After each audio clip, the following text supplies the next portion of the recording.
ॐ नमो भगवते वासुदेवाय। यदा ते मोहकलीलं बुद्धिर्व्यतिरिष्यति तदा गन्तासि निर्वेदं श्रोतव्यस्य श्रुतस्य च।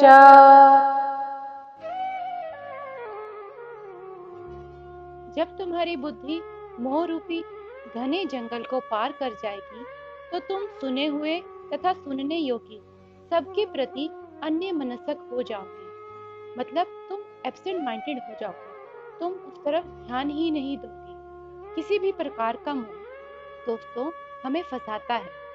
रिश्ते, ऐश्वर्य, इसका मतलब ये नहीं कि ये सब बुरे हैं। बुरे ये नहीं, उसमें मोह बुरा है। ऐसे में इंसान की बुद्धि काम ही नहीं करती, सोचने की शक्ति कम हो जाती है। धृतराष्ट्र के पुत्र मोह से ही पूरा महाभारत रचित हुआ। दोस्तों आज भी ऐसा ही है।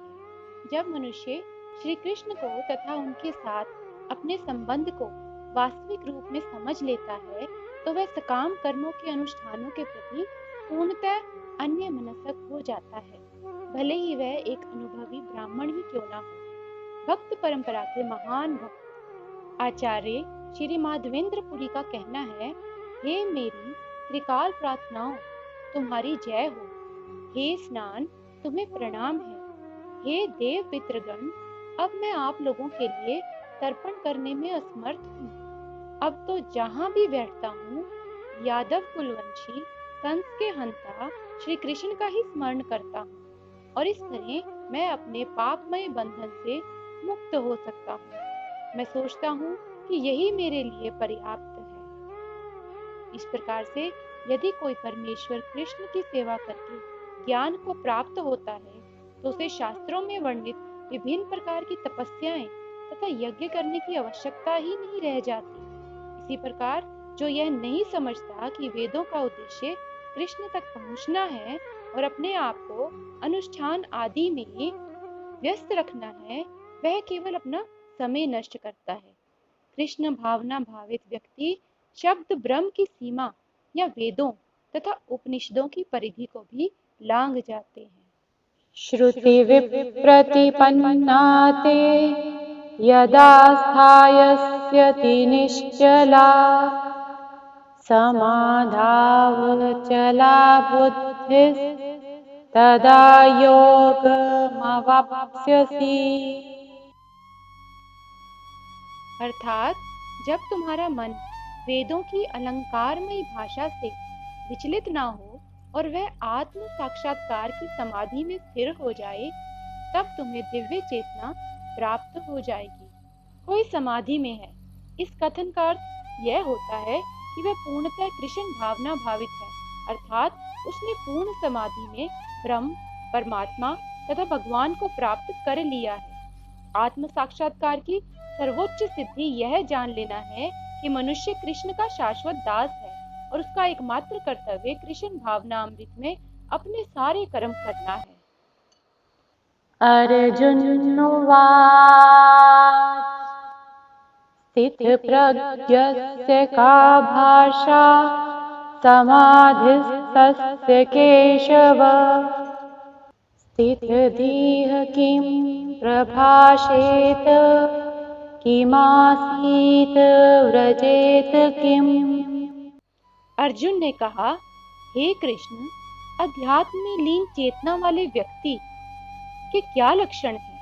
वह कैसे बोलता है? उसकी भाषा क्या है? वह किस तरह बैठता और चलता है? जिस प्रकार धनी पुरुष के कुछ लक्षण होते हैं जिससे वह धनवान जाना जाता है, इसी प्रकार रोगी अपने रोग के लक्षणों से रुग्ण जाना जाता है या विद्वान अपने गुणों से विद्वान जाना जाता है। उसी तरह कृष्ण की दिव्य चेतना से युक्त व्यक्ति अपने विशिष्ट लक्षणों से जाना जाता है। किंतु सबसे महत्वपूर्ण बात यह है कि कृष्ण भावना भावित व्यक्ति किस तरह बोलता है, क्योंकि वाणी ही किसी मनुष्य का सबसे महत्वपूर्ण गुण है। कहा जाता है कि मूर्ख का पता तब तक नहीं लगता जब तक वह बोलता नहीं। एक बने ठने मूर्ख को तब तक नहीं पहचाना जा सकता जब तक वह बोले नहीं, किंतु बोलते ही उसका यथार्थ रूप प्रकट हो जाता है। कृष्ण भावना भावित व्यक्ति का सर्व प्रमुख लक्षण यह है कि वह केवल कृष्ण तथा उन्हीं से संबंध विषयों के बारे में बोलता है। श्री भगवानुवाच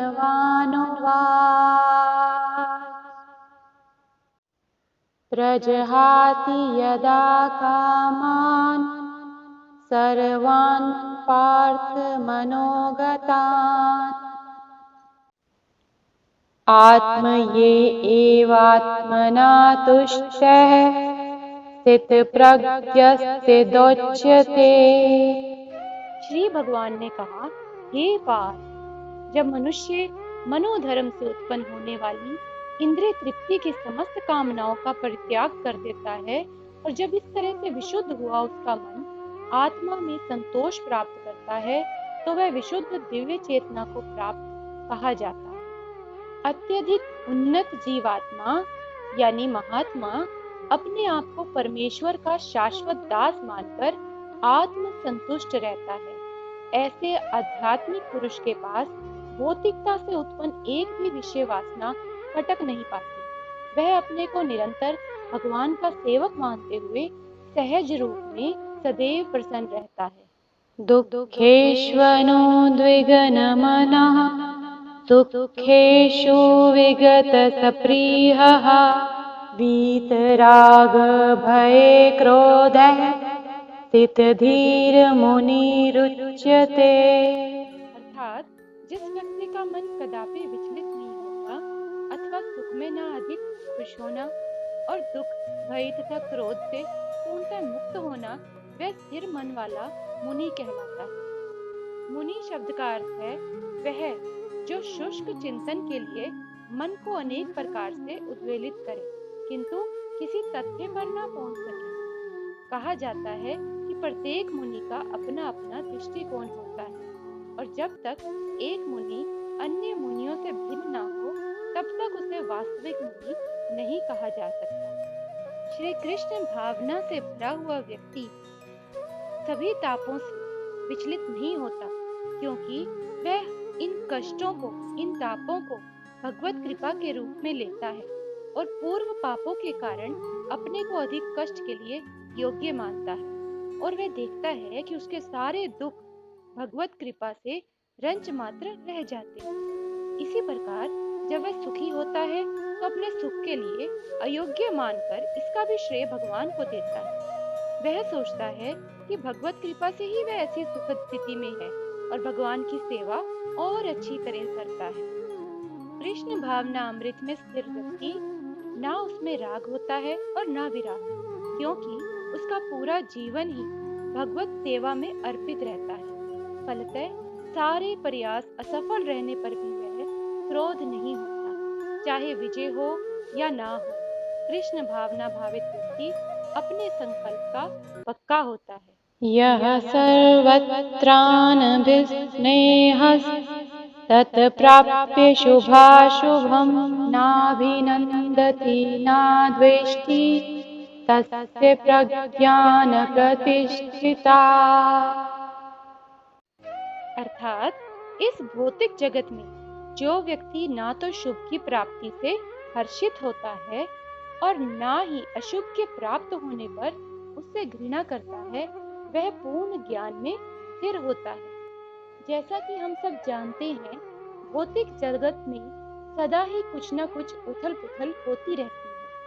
उसका परिणाम अच्छा हो चाहे बुरा, जो ऐसी उथल पुथल से विचलित नहीं होता, जो अच्छे, शुभ या बुरे यानी अशुभ से अप्रभावित रहता है, उसे कृष्ण भावना अमृत में स्थिर समझना चाहिए। जब तक मनुष्य इस भौतिक संसार में है तब तक अच्छाई या बुराई की संभावना रहती है, क्योंकि यह संसार द्वंद्वों से पूर्ण है। किंतु जो कृष्ण भावना अमृत में स्थिर है वह अच्छाई या बुराई से अछूता रहता है, क्योंकि उसका सरोकार कृष्ण से रहता है जो कि सर्व मंगलमय है। ऐसे कृष्ण भावना अमृत से मनुष्य पूर्ण ज्ञान की स्थिति प्राप्त कर लेता है, जिसे समाधि कहते हैं। जय श्री कृष्ण। चले आओ चले आओ तुम्हें अपनी सुना